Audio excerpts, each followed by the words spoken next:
UNESCO Remote Radio Week 2021. Live on connectonair.com and remoteradioweek.org. Connect. UNESCO Remote Radio Week 2021. Get ready for a week devoted to helping radio stations broadcast remotely. Live on connectonair.com and remote-radio-week.org. This next session in the Remote Radio Week.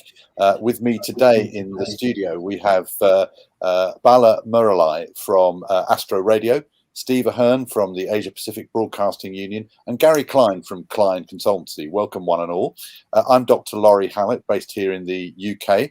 And we're going to start by moving over straight to Malaysia with Bala. Very good afternoon to you, I think, where you are. Perhaps you'd like to introduce yourself and tell us about your experiences in remote broadcasting. Hi, my name is Bala. I'm from Kuala Lumpur, Malaysia. We operate 11 FM radio networks here in Kuala Lumpur. And currently we have almost like 132 transmitters turned on right now. And when you say as part of the remote, I mean, I can take your experience for the last 12 months. How we operate remotely is like most of our announcers 100% work from home, and we only had one engineer per shift at the control center. Just to give you overall brief how we operate. Shall I elaborate further? Yes, please. That would be very helpful. Thank you. Okay, what we exactly did was like we try to simulate the on-air studio at someone's house. So it's going to be like first 1 week was very challenging for us because most of the announcers per se, they don't have a computer at home. That was our biggest challenge. Second assumption was we assume all of them have a broadband or internet connectivity at their home. Unfortunately, that's not the case. So most of them only rely on their mobile network. So what we did was like to put the content on air. To start with, maybe they start recording their voice content just using the simple phone, and they transfer the audio file back to someone who has the computer and the internet connectivity. So being said that the producer of the show, curated the whole entire like morning shows, like 6 to 10. That's how it's been done. And what we did differently was we tried to virtualize all the automation systems so that whoever have a computer at home, they can see the studio directly, like how the screen appear in the studios. That's one. And as part of the console, we automated 100%. So like they don't have to press on or off, whatever. All we fully automated for them. Then on the second week part of it, we decided to cannibalize some of the studios. We have 11 network here, and we have 4 more spare studios. So we cannibalize 2 studios, and we send some of the studio equipment to the announcer's house so that they can run the show while we're waiting for the next phase of equipment to arrive. So that was like how we maintain the stations by hook or crook. We made it on air. That's why we are right now. But right now, for the last 1 month, things are loosened up in Malaysia. So announcers are start coming in. So, but we do split them. Like for example, like morning show, they have 3 announcers. So we only allow 1 announcer in the studios, and the other 2 remain at home. Great. That's a very interesting example, and it chimes with things that I've witnessed myself and heard from other people. What we'll do, I think, is we'll work through. We'll move to Steve next, and then to Gary, and then we'll have a round table discussion and questions. So if I could move over to Steve, please. Steve, what's been your experience over the past 18 months or so? Yeah, very mixed, Lawrie, and I agree with Bala's comments about poor internet. Mine is quite poor at the moment, so I hope that I'm stable enough for everybody. When the pandemic struck, I researched some articles for our publication radioinfo.com.au about the topic of remote radio. And so my comments are drawn from that, from some of the experts I talked to. So a few comments in different sections. First of all, home studios. As we know, once you move out of a properly designed acoustic studio, you've got a whole lot of other factors in your spare bedroom or whatever it might be, more echo, more background noises. So simple tips to remember: choose a small room, go into a corner of the room, not the middle of the room, so that the echo is less. Don't be near a window, and dampen down the straight walls by acoustic foam or drapes or something like that. Second point about home studios, microphones and mic placement.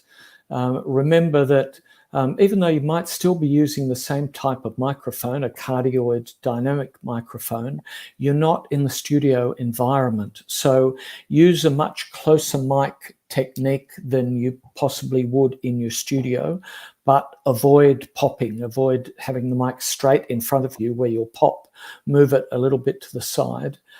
And of course, don't face the mic towards a noise source, a fan or a fridge or anything like that. And one thing that a lot of the people I spoke to found was that even though in the studio environment we move around a lot back and forth from our microphones because of the acoustic environment, but non-acoustic,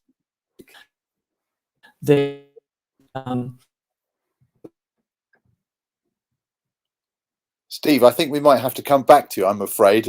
It was doing so well, and I think now it's just you may be coming back. Let's see what happens. Steve, we lost you there, I'm afraid, but you were just talking about moving around in the studio.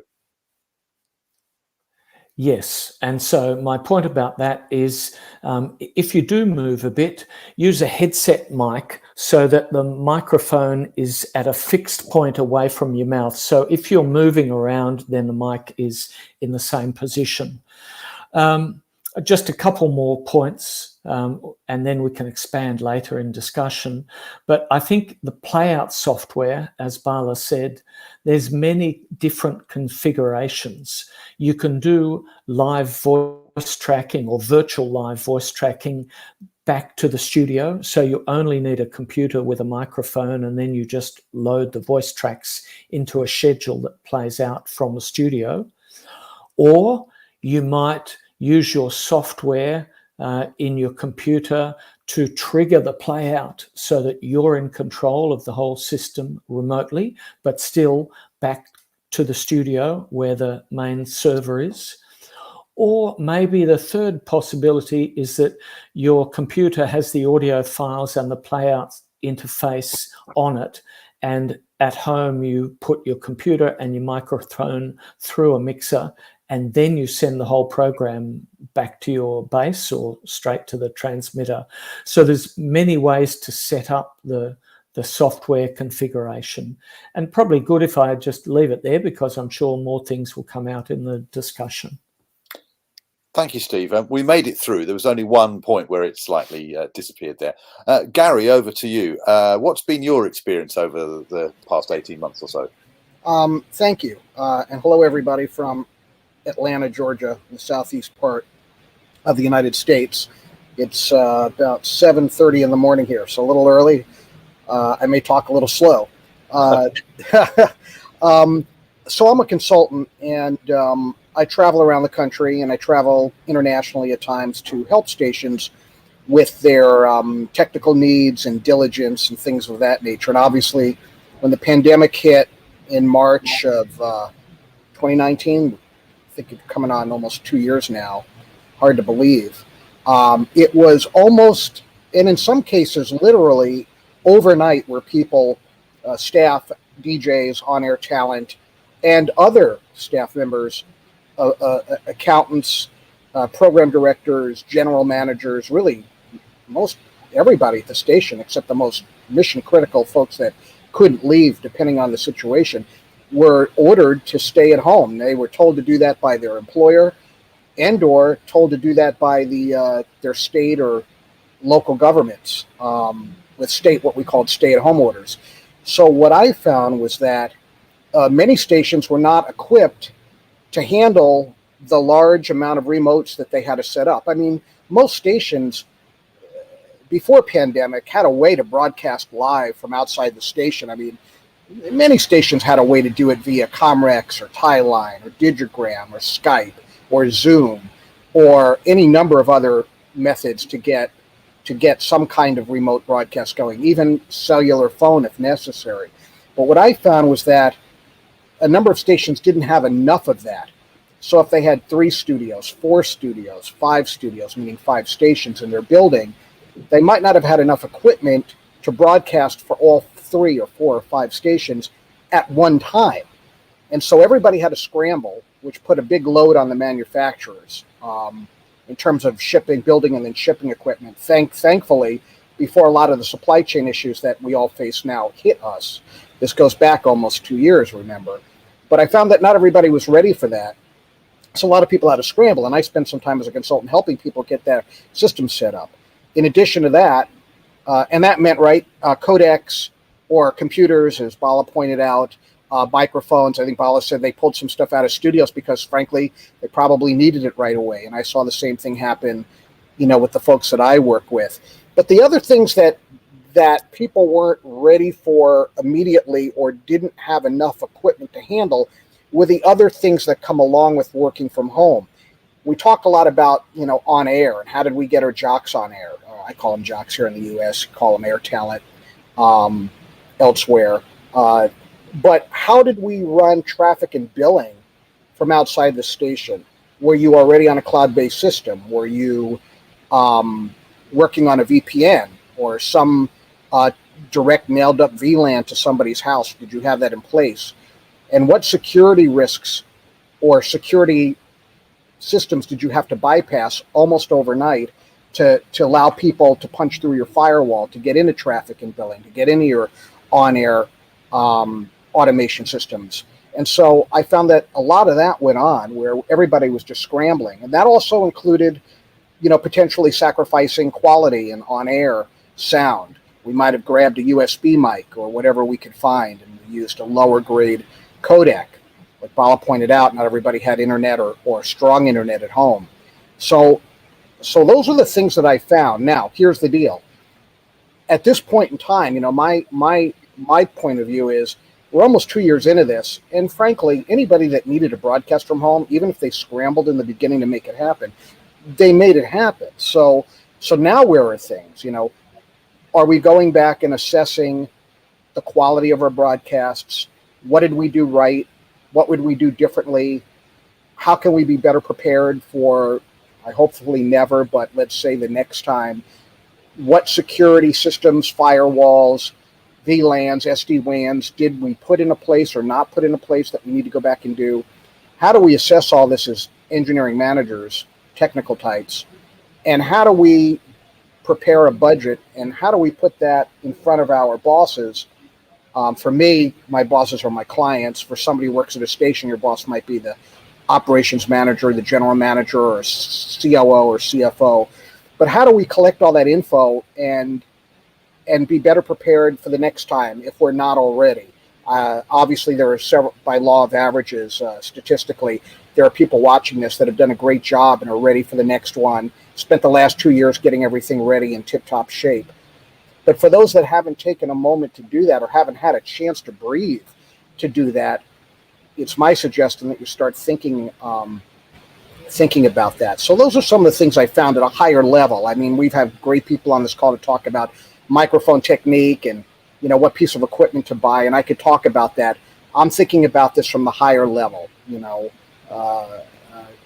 not going to say high up in the clouds, but, how do you make it better? and how do you, I guess, create your own report card to understand, where things are in your facility. And there are different, by the way, I'll also add that these things, what I just said, varies based on you, meaning if you're a single station in the middle of, I don't know, some small town in Ecuador, how you dealt with the remote aspect and how your staff operated, and based on local laws and jurisdictions and when you were allowed to go back to work, is one thing. If you're a small group of stations in a city with 5 or 6 in the building, that's another. I talked about that before. And if you are a large organization like Bala's or many others that have many stations and many transmitters and employees throughout different countries, then that's another way that you look at it on a bigger scale. So one size doesn't fit all. My point is just to get people thinking about that for their particular situation. Gary, thank you. That's a great overview, looking from, if you like, looking top down, and we've seen some ground up ideas from Steve, and a really good example from Bala in Malaysia. So thank you all three very much. I've got a few questions to ask the three of you, and I'm sure that you may have questions for each other. So please do feel free to come in. There's an old saying, Gary, which I'm sure you're familiar with, which is about fail to plan means you're planning to fail.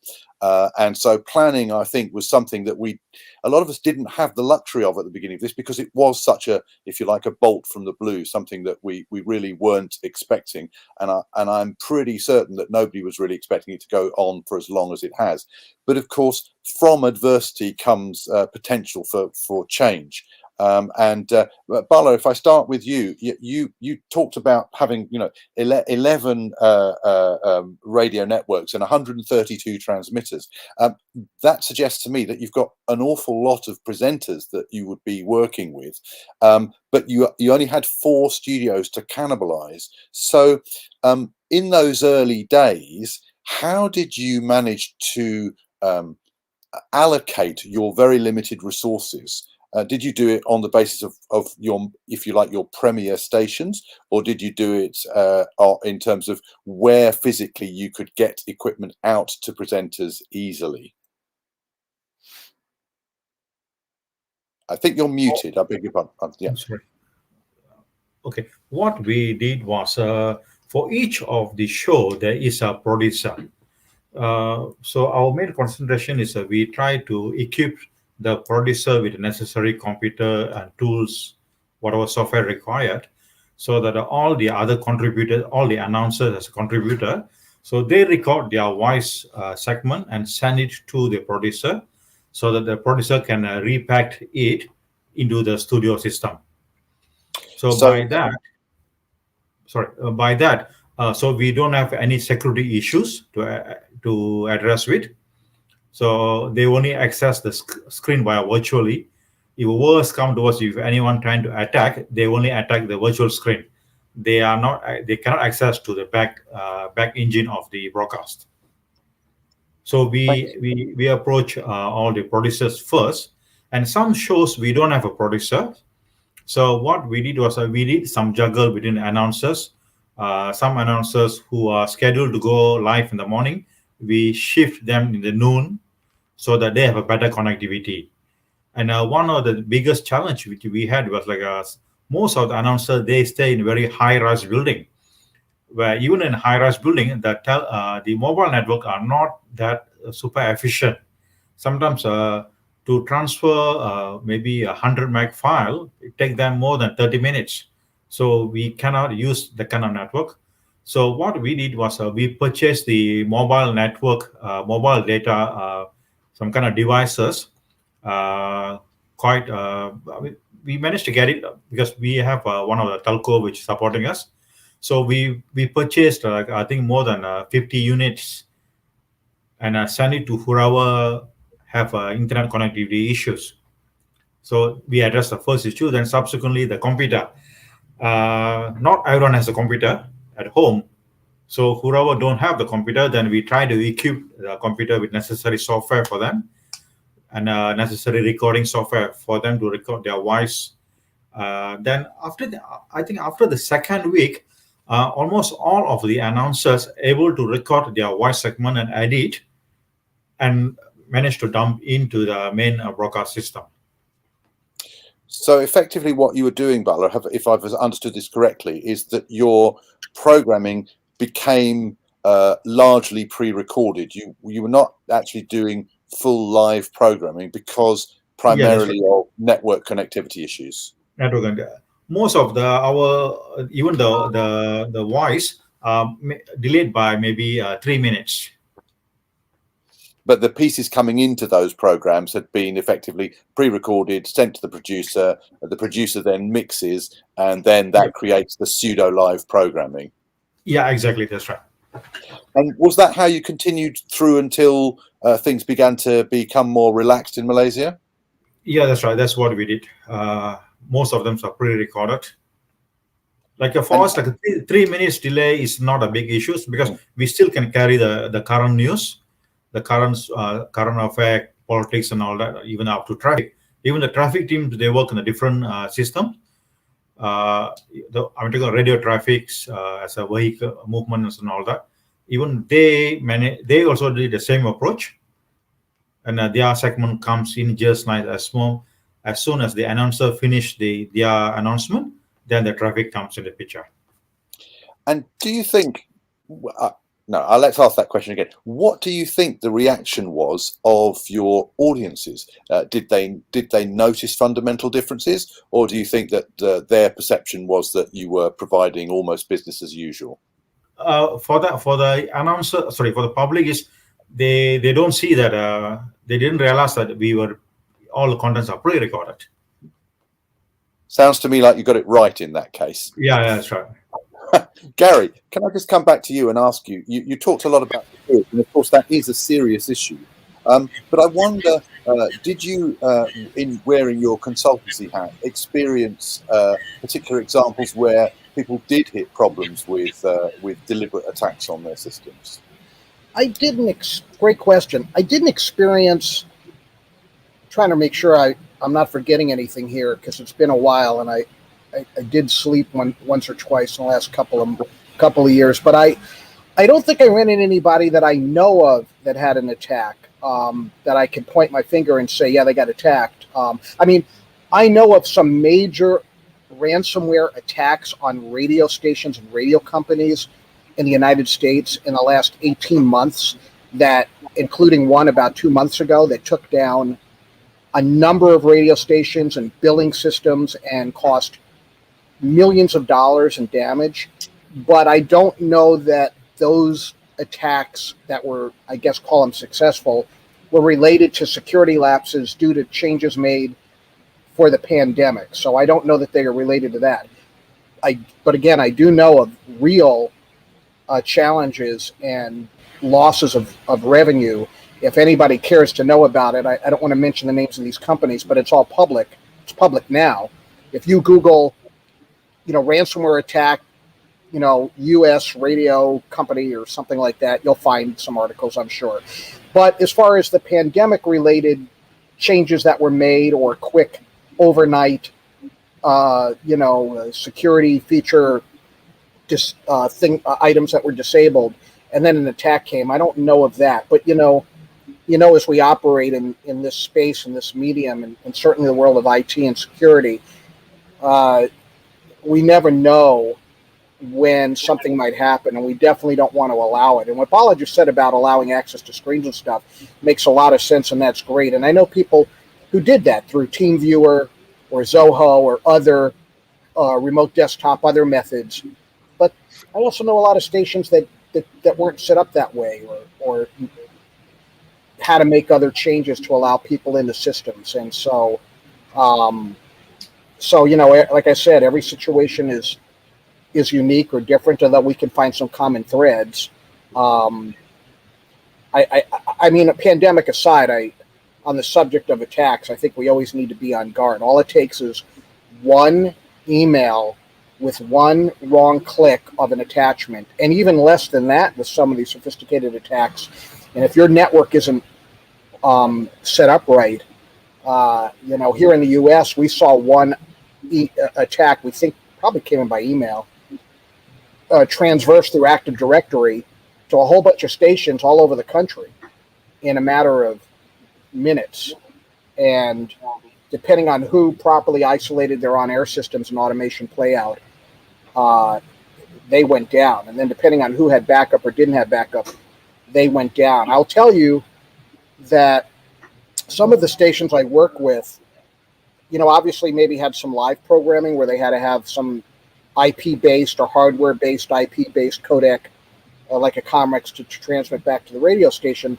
But I also worked with a lot of stations that either did or switched to voice tracking, where they simply recorded files at home and then transferred those to the system at the radio station, whether they did that manually for an FTP client or through some remote voice track client that their automation company provided. And I think that was a little bit more, secure and less susceptible to attack. And frankly, I see a lot of people doing that now, continuing to do that. I think we've touched upon this, but the changes that were made in the workflow and the way that we do things, some of that's sticking. In some ways, we're not going to be going back to what we had before. I know people that are not coming into the station, even though they're allowed to, and they've been vaccinated, and they're not really afraid to come back in, except, hey, I can do this from home.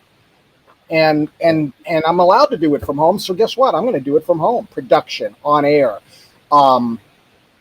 I know I've seen some businesses set up where there are people, call them consultants, that will do your traffic and billing from their house now, and now they're doing it for several, for other companies because, maybe due to staff reductions or whatever, they find this very helpful. Before we might not allow that.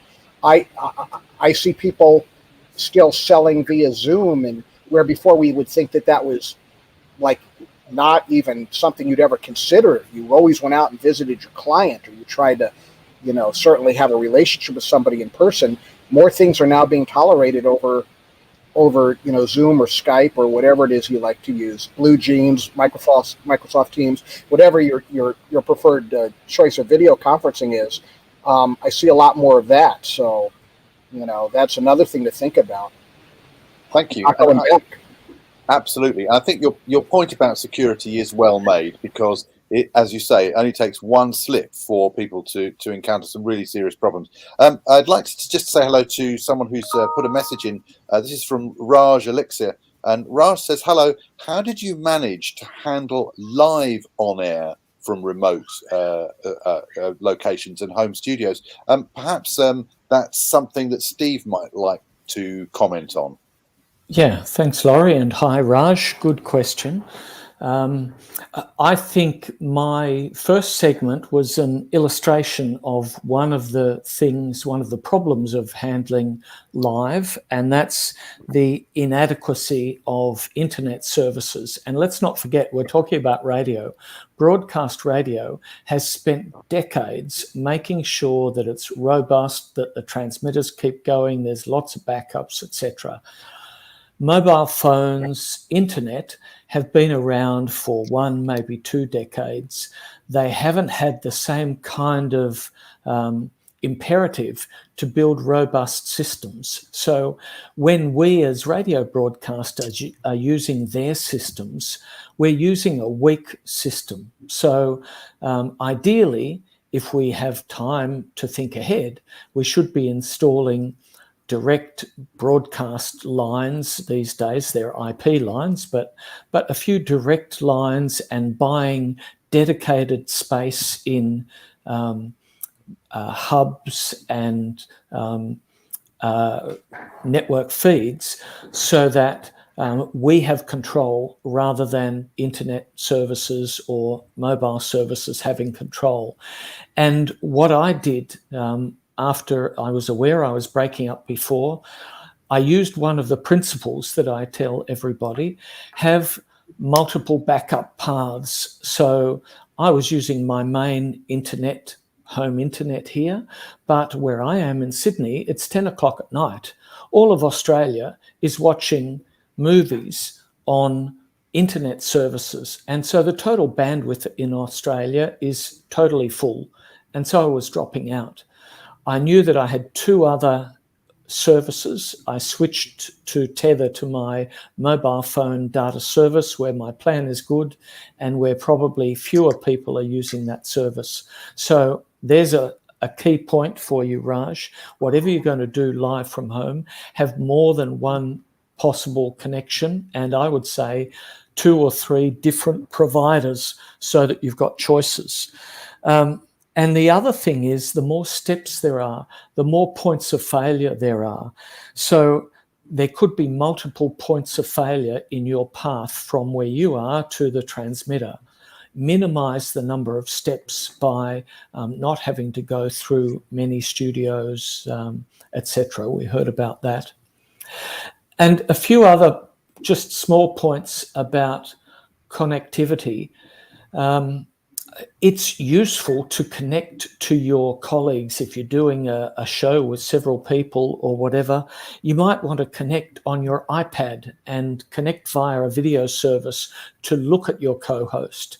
But if that iPad is connected to the same connection as your voice is going down, then it's using a lot of bandwidth. So connecting video and connecting your audio feed to the same service will not be good, because your buffer and the bandwidth will be lower. Again, use multiple paths.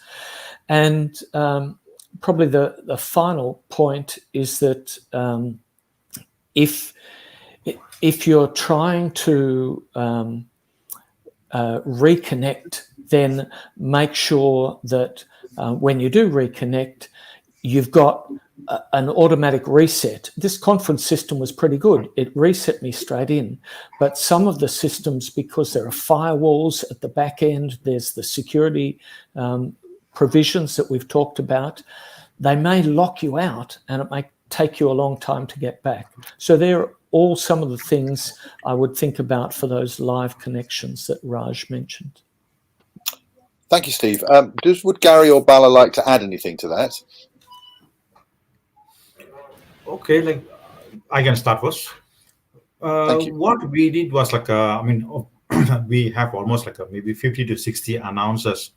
Few of the announcers we tried with the product called Music Cam. We had a few back in our rack, so we also cannibalized that and send back to people's house where they still have a ports line. So we just connect the microphone directly into the unit, and the output of the unit, we pick it up from the studios. So some announcers can go live without going to pre-record, provided they got a very good. They don't rely on the data network, but we use the ports line for that. Thank you, Gary. Anything to add, or shall I move on? No, I think Steve did a nice job of covering that. Thank you.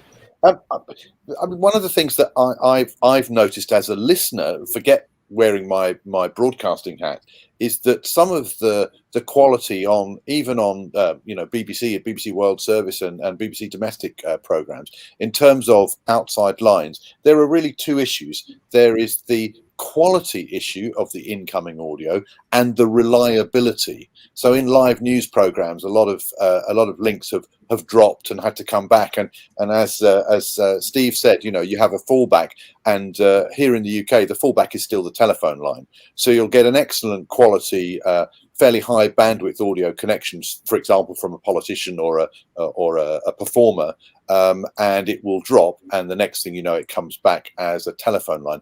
How do you think that the public respond to that? Do they does it really bother them? Are we too obsessed with quality? I think we are too obsessed with quality. It was a good thing when we had the luxury, but we've got to remember that our audiences just want the information. And in this example, the pandemic, when nobody knew what this thing was, they all went to news talk radio stations, and those ratings went up for those stations because people were hungry for new information. As they learnt about it, then their habits went back to their normal listening habits, some back to music, etc. So our audiences are after the content, And as long as the content is good, I think that's the first thing. But of course, as we all know, if your quality gets in the way of the content, then you have a problem. So I've found that for telephone callers, echo, crosstalk, and buffering were the biggest problems. And to get over that from the caller's point of view, we've talked about studio end and our side, but from the caller's point of view, it is bandwidth. As I was saying before about the quality, in all our main cities, the telcos and the internet providers have set it up so the biggest bandwidth is in the CBD. But now we're all working from home. That's not where the bandwidth is set up. So automatically everything is lower quality. Things to tell the audience and the callers are, don't use Bluetooth earbuds because that's another point of failure. Connection will lag, bits will drop out. Use wired headphones. Use a microphone that you can put reasonably close to your face, not those big Dr. Dre headphones where the microphone is up there near your ear. And follow all the key principles for bringing callers in that we've known for a long time, but we've kind of forgotten with these new technologies and new phone lines. So let's go back to those good quality principles to make sure that the phone line is as good as it can be under the circumstances. I'd like to ask one question before we start to wrap this up, which is about one person working, something that Bala said right at the beginning, having one person in a radio studio complex. What are the issues that run up with that? Because I certainly know that my organisation was very concerned about having individuals working in high-tech environments in case something went wrong. How did you cope with that, Bala, first of all? Okay, what we did was the house rule here is we should have at least two staff to be in a control room. During the COVID situation, we only had one, so the other party will be in a different block of the office. So they will exchange the shift every 4 hours so that the staff will not get lethargic or whatever. So during a lunchtime, when person A moves out, person B enters the facilities and the controls. Then the person who finished the lunch, and he will sit into different control room and monitor the other subsystems. That's how we manage. So we have two staff, but only one staff in charge in the control room. The other one is auxiliary. Thank you. Gary, what examples did you see of that with your consultants? In terms of like what Bala just spoke about, I had one client. They had a I don't know, 4 stations that operated out of their building. Their top rated station and their top biller in the market, which I think had a 3-person morning show that was well regarded. And obviously in the beginning of the pandemic, we're talking a lot about the latest information from day to day. And it was just really important that they come into work. They didn't have all the equipment to broadcast from home. It was just easier to be in the building. So what they did is they put one of the operators in the main control room studio.